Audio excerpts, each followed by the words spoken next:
Hello amigas, bienvenidas al día 2 de este reto. Espero que estés con toda la actitud, si estás haciendo esto en la mañana, en la tarde o en la noche.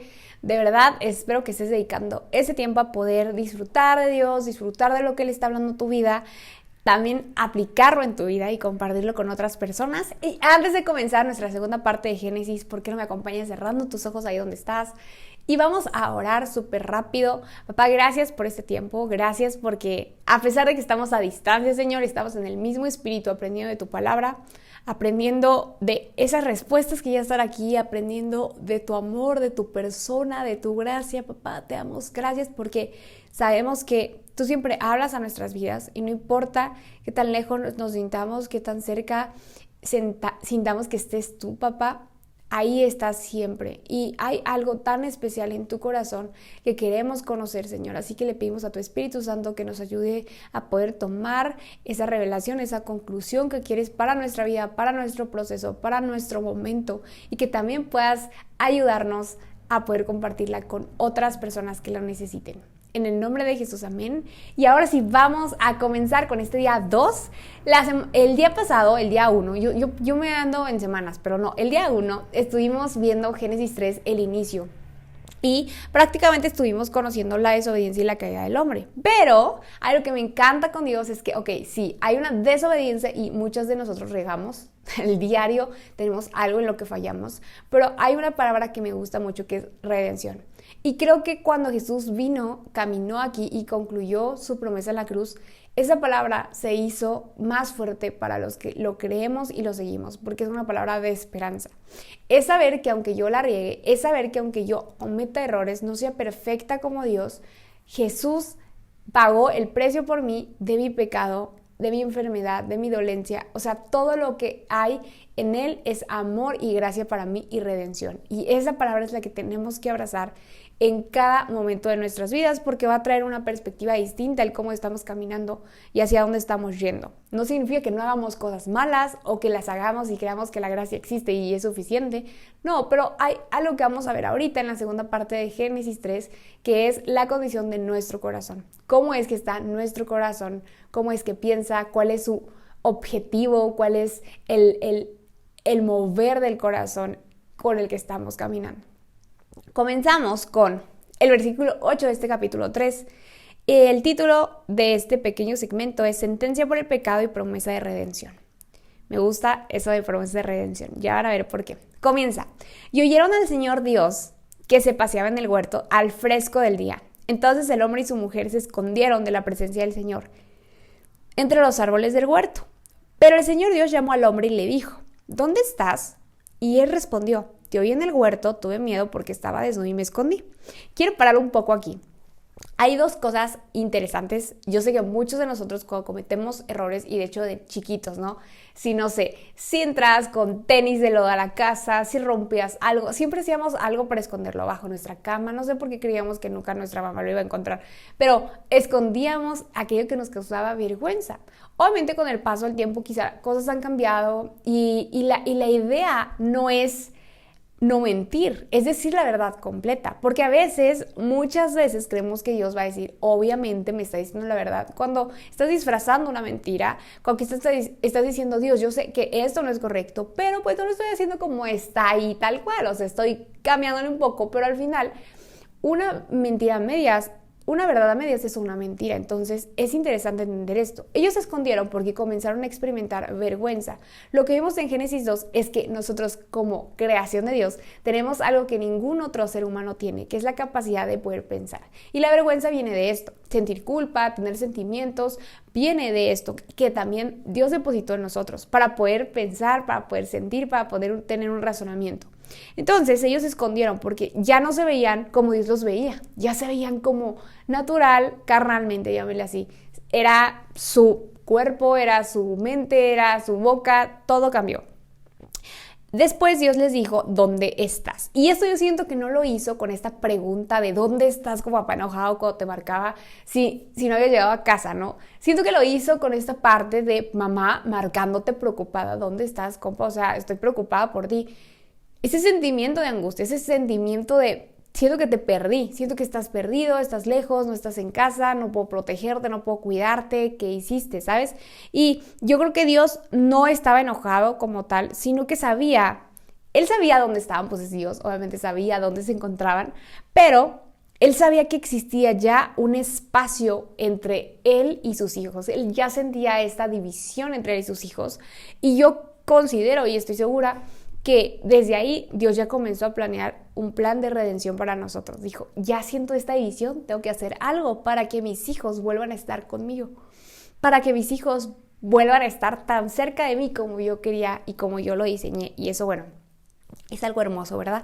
En el 10 dice, y él respondió, te oí en el huerto, tuve miedo porque estaba desnudo y me escondí. Algo muy importante, si te das cuenta, aunque Eva fue la que comió el fruto y se lo dio a su esposo, bueno, a su hombre, no le pide cuentas a Eva, le pide cuentas a Adán. Porque eso es importante, la cabeza es el hombre en un hogar. Entonces, Dios no te va a pedir cuentas a ti, mujer, le va a pedir cuentas a tu esposo, de tu persona. Y eso creo que es importante que lo resaltemos. ¿Por qué? Porque muchas veces, y vamos a ver más adelante, quitamos cierta seguridad en ellos porque tomamos un papel que no nos corresponde. Si tú estás casada, me enterarás un poco. Y eso tiene mucho que ver, vamos a ver más adelante eso. En el 11 dice, ¿quién te ha hecho saber que estabas desnudo? ¿Has comido del árbol del cual yo te mandé que no comieras? Esto me encanta porque en Génesis y en casi toda la Biblia vas a ver cuando dice Dios le preguntó, Dios le dijo, y son preguntas, las preguntas de Dios son oportunidades para abrazar la gracia a pesar de nuestras fallas. Él nos pregunta para que nosotros vamos a aprender algo de la situación. Incluso siento que en la vida diaria cuando no hay respuestas y hay silencios y sientes que Dios te está preguntando y que te está haciendo concluir cosas, es porque Dios está hablando a tu vida cosas diferentes y está intentando hacer que tú aprendas algo de la experiencia temporada que tú estás viviendo. No es quizá que Él no te hable, sino que simplemente no te está diciendo lo que quieres escuchar, que eso es bueno al final, porque si nosotros conocemos la verdad y Dios hace preguntas correctas, vamos a poder concluir en verdades que nos van a ayudar a crecer. Entonces, es algo hermoso. En el versículo 12 dice, el hombre respondió, la mujer que me diste por compañera me dio del árbol y yo comí. ¿Cuántas veces no culpamos a otras personas de lo que hicimos, de la falla que tuvimos, verdad? Adán hizo lo que muchos de nosotros hacemos, que es justificar nuestra falla. Y incluso está cañón porque dice, la mujer que tú me diste como compañera, o sea, está diciéndole a Dios técnicamente, tú tienes la culpa porque me mandaste a esta mujer que hizo que yo hiciera eso.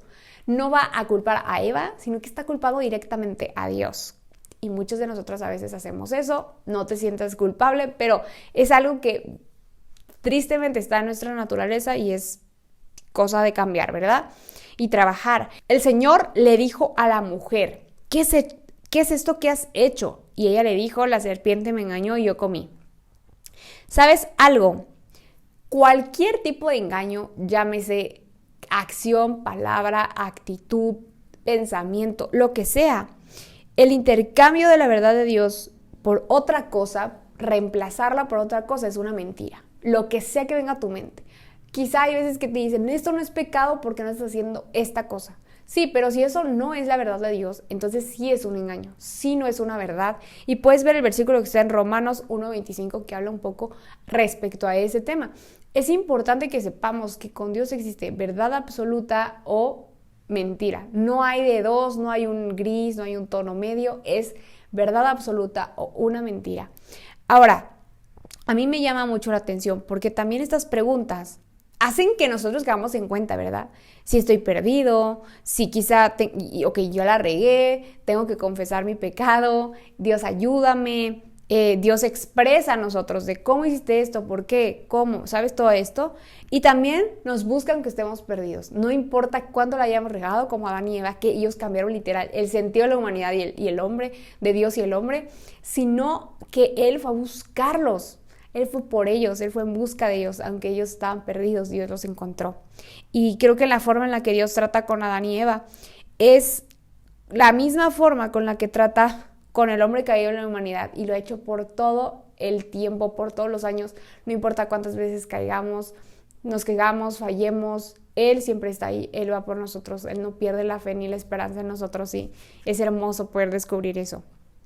Ahora, en el versículo 14, no te creas que la serpiente no se iba a quedar sin su diálogo. Aquí hay algo muy fuerte y dice en el 14, y el Señor le dijo a la serpiente, por cuanto has hecho esto, maldita serás más que todos los animales y más que todas las bestias del campo. Sobre tu vientre andarás y polvo comerás todos los días de tu vida. Pondré enemistad entre tú y la mujer, y entre tu simiente y su simiente, y él te herirá en la cabeza y tú lo herirás en el talón. Ok, Dios no le hizo preguntas a Satanás, como sí se lo hizo a sus hijos, porque no había nada que enseñarle a Satanás. Sabes, yo creo que cuando Satanás era ese hermoso ángel que estaba muy cerca de Dios, aprendió más que cualquiera de los que están aquí en la tierra o cualquier hombre que no lo conoció en persona. O sea, y Dios decía, yo no tengo que hacerle preguntas a Satanás, no hay nada nuevo que enseñarle. Él, su naturaleza está más que clara, yo no tengo nada que agregar, supongamos, ¿no?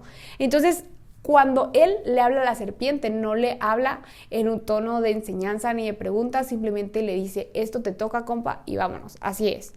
Ahora, en el versículo 15, cuando dice tu simiente y mi simiente, Dios estaba ya anunciando el plan de redención de Jesús. Si te das cuenta, más adelante vamos a estar estudiándolo, pero aquí habla mucho acerca, es una profecía que habla acerca del Mesías, ¿ok? De que el Mesías iba a aplastarle la cabeza y iba a terminar con Satanás para siempre, y eso lo podemos ver en el plan de salvación cuando Jesús fue a esa cruz y acabó con todo. Yo creo que ni Satanás lo voy a venir, o sea, tal cual. Vamos a ver cómo muchos hombres cayeron antes, claramente, muchos hombres que se creían o que creía la gente o el pueblo en ese entonces que era el Mesías, fallaron, y pues obviamente yo creo que Satanás también los atacaba por ello, y al final se dio cuenta que el mero no pudo ser vencido. Entonces, wow, es algo increíble y es la convicción con la que tenemos que vivir, saber que nosotros somos y haremos cosas mayores a las de Jesús, y eso significa que nosotros también podemos vencer el pecado, vencer la tentación, vencer a Satanás. Resiste al diablo y él huirá, muy claro. Versículo 16 dice, a la mujer dijo, en gran manera multiplicaré tu dolor en el parto, con dolor darás a luz a tus hijos. Con todo tu deseo será para tu marido y él tendrá dominio sobre ti. Eso es interesante porque, ¿sabes? No significa que el hombre solo desea a su mujer. Naturalmente el hombre pues obviamente puede ver otras mujeres y no tendría que desearlas, pero a veces pasa, porque esto es algo que el hombre tiene que enfocarse en Dios. Y aquí, bueno, la mujer no es así. La mujer solamente tendrá deseo para su marido. Pero el pecado ha corrompido esa promesa, ¿ok? De sumisión. Y aquí podemos ver un término que vimos mucho hoy en día, que es el hecho de que una mujer no se somete a su esposo como tal, no se somete a su cabeza. Esa es una pelea que se tiene entre carne y espíritu, porque nuestro espíritu dice, ok, mi cabeza es mi esposo, mi cabeza se somete al hombre, pero nuestra carne es muy de soy independiente, yo puedo sola, yo lo puedo hacer, porque tengo que hacerle caso, 1000 factores que hoy en día la sociedad nos ha puesto, pero la verdad de Dios está escrita aquí, Génesis 3:16, si no me crees puedes ir a verlo allá. En el 17 dice, entonces el Señor dijo a Adán, por cuanto has escuchado la voz de tu mujer y has comido el árbol del cual te ordené diciendo no comas de él, maldita será la tierra por tu causa, con trabajo comerás de ella todos los días de tu vida. Espinos y cardos te producirá, y comerás de las plantas del campo. Con el sudor de tu rostro comerás el pan hasta que se vuelva a la tierra, porque ya fuiste tomado, pues polvo eres y a polvo volverás. ¿Sabes? Él decide obedecer y estar con Eva, ¿ok? Porque pues Dios le dio la instrucción a él, él puede decir yo no quiero el fruto, pero bueno, eso ya, superamos ese tema. Pero reemplazar la verdad de Dios lo desterró literalmente de todo lo que existía, o sea, vuelvo a lo mismo, un engaño causó una destrucción, como muchas veces mentiras en nuestro día a día causan fallas, causan heridas, causan dolor a los que nos rodean. Y es importante que nos pongamos a pensar en dos cosas. La primera es qué medias verdades estoy diciendo en mi vida, o estoy viviendo, o estoy abrazando, y qué valor están teniendo en mi corazón, porque si yo no puedo vivir en una verdad absoluta, va a ser muy complicado que yo la pueda compartir a otros. Y ese es mi primer punto y mi primera conclusión que quiero dejarte en este tiempo. También algo que podemos ver pues es que claramente todo lo que estaba en la tierra era bueno. Hasta este punto todo lo que Dios había creado era bueno, pero maldijo la tierra, así que la tierra ya no solo produciría lo bueno, también encontraríamos lo malo, y Bueno, el pecado técnicamente nos esclavizó porque siempre pide más de lo que naturalmente somos. El pecado va a exigirte más, va a pedirte más, no habrá nada suficiente para poder estar en absoluta paz. En cambio, en Jesús hay plenitud, hay verdad, y cuando decidimos caminar en ello, creo que podemos tener una vida increíble, una calidad de vida muy buena, que no importa que venga tribulación, angustia, dolor, sabemos que Jesús va a estar con nosotros en cada paso. Es una promesa que Él ha dado. Me voy a saltar hasta el versículo 22, ¿ok? Y vamos a comenzar a leer. El versículo 22 dice: entonces el Señor Dios dijo, ahora el hombre ha venido a ser como uno de nosotros, conociendo ellos del bien y el mal. Cuidado ahora, no vaya a extender su mano y tome también del árbol de la vida y coma viva para siempre. Esto es muy chistoso porque algunos teólogos, pues obviamente ven esto un poco sarcástico, como Dios. No creo que Dios sea sarcástico, pero sí me da mucha ternura, me da mucha risilla.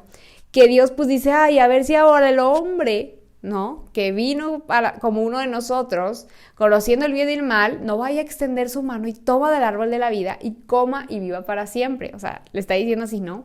Y el Señor Dios lo echó del huerto del Edén para que labrara la tierra de la cual fue tomado. Esto es muy fuerte. O sea, el Edén quizá era el único lugar en donde ellos podían tener un encuentro uno a uno. Y Adán y Eva podían sentir la presencia de Dios. Imagínate que de repente, vámonos, ya no estás aquí, estás desterrado técnicamente, ya no vas a volver. Y también algo que vemos aquí es que existen consecuencias. De toda acción hay una consecuencia. La maldición, más adelante vamos a ver, la maldición del pecado de Adán y Eva no fue borrada.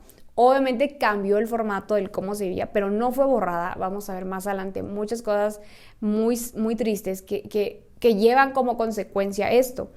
En el 24 dice, expulso pues al hombre al oriente del huerto del Edén, puso querubines y una espada encendida que giraba en todas direcciones para guardar el camino del árbol de la vida. Y esto es interesante porque el Edén siento que quedó como ese punto de encuentro de Dios y los hombres, en este caso Adán y Eva.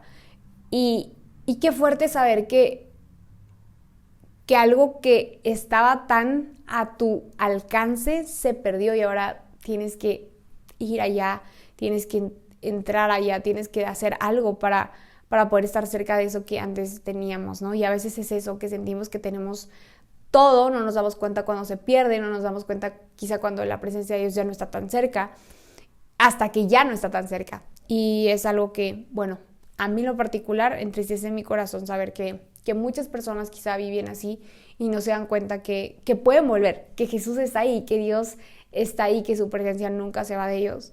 Y justamente algo que vamos a poder ver es Génesis 4. Ya vamos a entrar a Génesis 4, la vida de Caín y Abel. Ok, Caín y Abel eran hijos de Adán y Eva. El contexto es ese. Muchos de nosotros ya sabemos esta historia, pero quiero ir un poco más profunda en ella.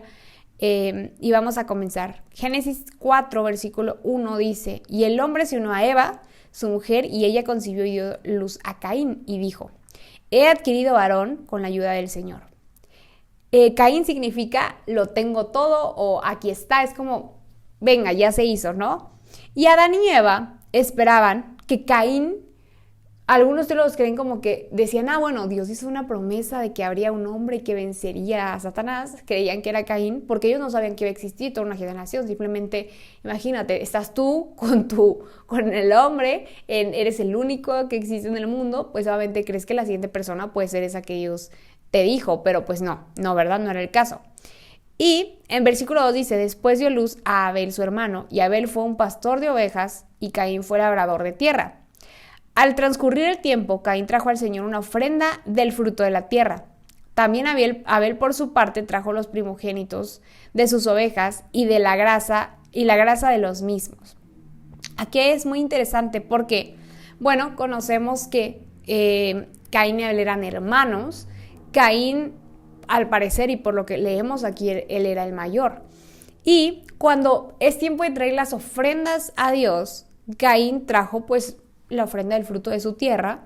No dice que fue la mejor, no dice que fue lo mejor que tenía, pero sí habla de Abel, eso, porque dice que trajo lo primogénito. O sea, Abel trajo lo primero y más importante que él tenía para ofrecerlo a Dios.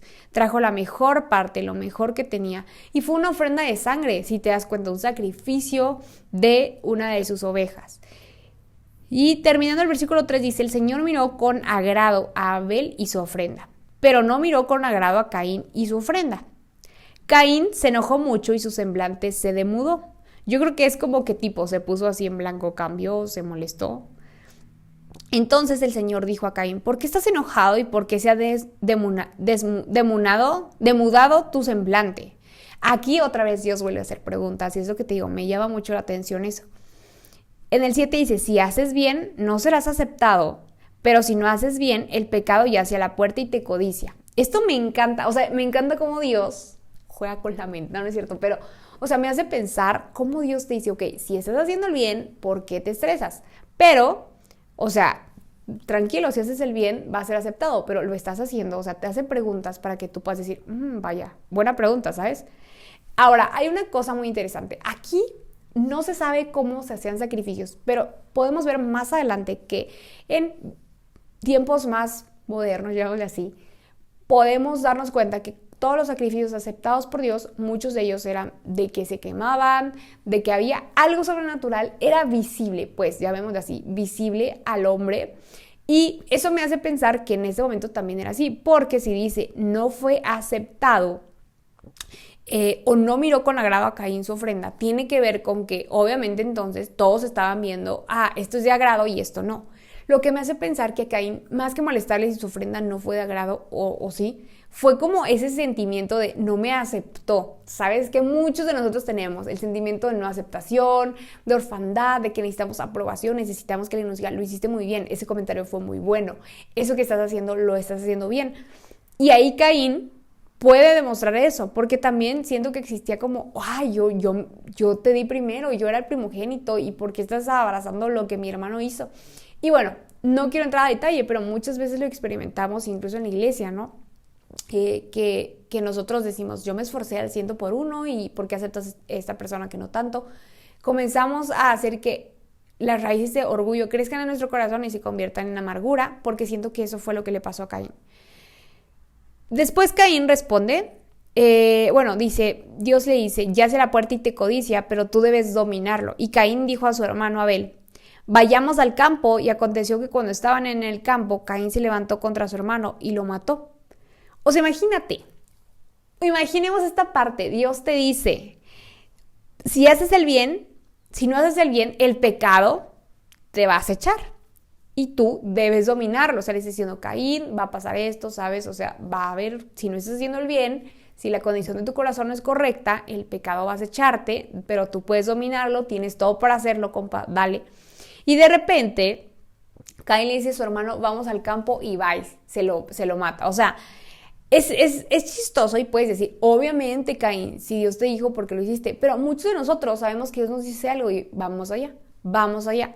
Sobre todo cuando tiene algo que ver con recuperar nuestro orgullo, con recuperar, así de que ya, terminó una plática, tenés una plática densa y alguien te da un argumento y tú dices, no, yo voy a dar otro argumento.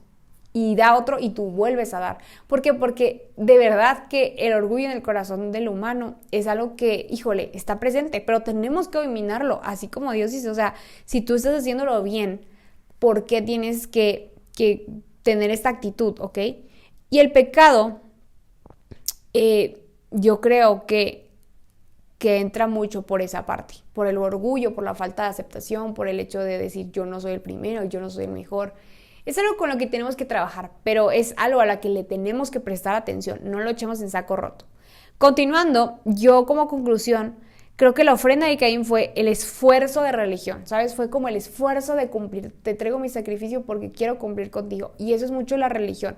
Yo tengo que cumplir, tengo que ir los domingos a la iglesia, tengo que tener mi checklist de cosas que hago. Pero la fe es distinta, es algo que se tiene que ejercitar, como lo que estamos haciendo ahorita. O sea, es cansado, sí. Y religiosidad me marcaría un check de que lo estoy haciendo. Pero la fe es lo que me está ayudando. La fe de saber que tú estás teniendo una mejor relación con Dios, que tú estás aprendiendo, es la que nos tiene aquí y me tiene a mí también aquí. Y la ofrenda de Abel fue por fe, deseo de adorar a Dios, por amor, por fe, porque quería crecer, porque quería darle algo más grande a Dios que algo que le costara físicamente. Y eso es algo que hay que poner a pensar, me llama mucho la atención eso. Y bueno, claramente, después de que Caín mata a Abel, ¿qué es lo que sucede? En el versículo 9 dice, entonces el Señor le dijo a Caín, ¿dónde está tu hermano Abel? Y él le respondió, no lo sé, ¿soy acaso guardián de mi hermano? O sea, el sarcasmo a todo lo que da, ¿ok? Ojo que aquí Dios le dio una oportunidad a Caín de decir, mi hermano, yo lo maté, me enojé, lo que sea. Mucho ojo con esto. En el 10 le dijo, y el Señor dijo, ¿qué has hecho? La voz de la sangre de tu hermano clama a mí desde la tierra. O sea, eso es cañón. La sangre tiene voz. Y yo creo que tiene que ver con eso, que la sangre que tenemos de todos los seres humanos tiene una voz. Tiene una voz así como la sangre de Cristo que habló vida. Pues quizá las voces de muchas personas tienen diferentes voces en el aspecto de que gritan justicia, que gritan tal. Y es muy loco ver esto porque a mí, me causa mucho tema, pero es algo que aquí, o sea, si está diciendo que la sangre de Abel clama desde la tierra por él, creo que muchas personas quizá que han muerto injustamente, que han tenido temas injustamente, que su vida ha terminado injustamente, pueden también clamar. Su sangre puede hacerlo como la de Jesús. Ahora pues, le dice en el 11, ahora pues, maldito eres de la tierra que ha abierto su boca para recibir de tu mano la sangre de tu hermano. Cuando cultives el suelo no te dará más su vigor. Vagabundo y errante serás en la tierra. Eso está cañón porque imagínate que o sea, Caín era cosechaba, ¿ok? Caín sembraba. Entonces imagínate que de repente maldicen lo único que tienes. Lo único que haces, Dios lo maldice y te dice, ya no va a darte nada. O sea, te estoy quitando absolutamente todo. Y yo creo que no era porque Dios fuera malo, sino era porque la actitud del corazón de Caín, lo que estaba en su corazón, no era correcto y tenía mucho orgullo para pedir perdón, para poder aceptar lo que viniera y Dios decide tomar esta carta, ¿no? Aparte, obviamente, cae una nueva maldición, si te das cuenta, maldito eres, como la que fue con Adán y Eva, cae una nueva maldición sobre la vida de Caín, ahora sobre la vida de Caín. Y en el versículo 13 dice, y Caín le dijo, o sea, todavía Caín le dice, mi castigo es demasiado grande para soportarlo.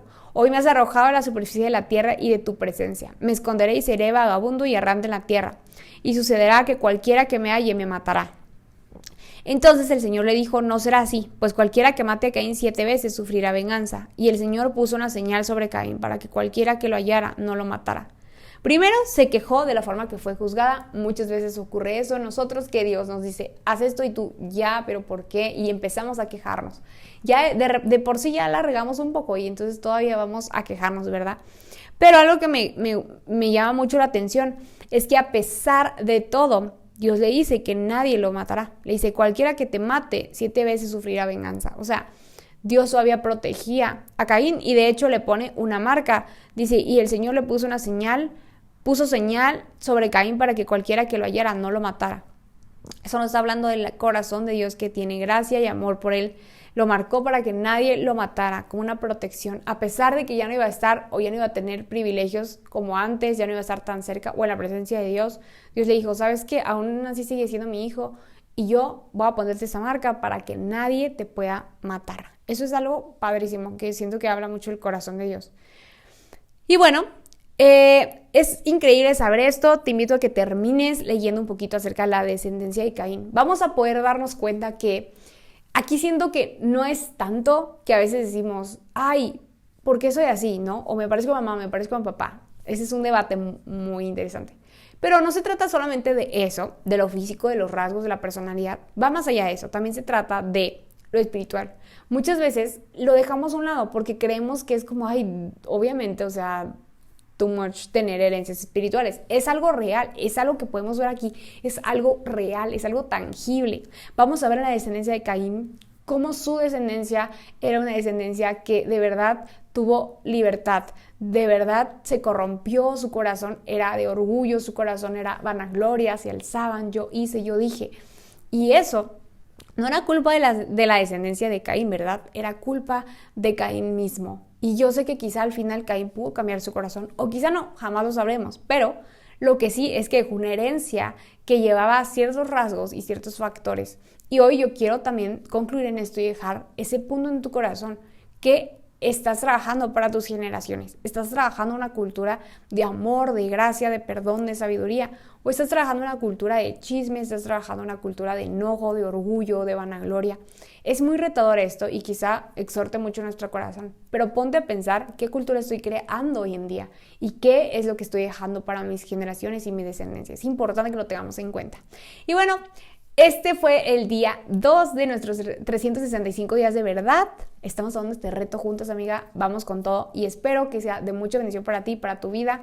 Por favor, no olvides que puedes descargar el journaling en la parte de abajo, el plan bíblico. Si no vas con el día con nosotras, no te preocupes. De hecho, tú vas a estar viendo que yo voy a estar subiendo videos. Habrá capítulos que no mencione aquí, habrá capítulos que no esté grabado en video, pero tienes que leerlo, no te quita que lo leas, ¿ok? Aquí solo es un tiempo de conclusiones. Gracias a todas las que me han escrito en YouTube, o sea, en los comentarios, que me han dejado acá abajito sus comentarios, su conclusión. Y también te invito a que te unas al grupo de WhatsApp porque vamos a hacer un sorteo para todas las que terminen el journal y conmigo en estos 365 días. No se está contando año nuevo, entonces, bueno, para que lo tengas en cuenta y nos vemos la próxima. Que tengas un gran día.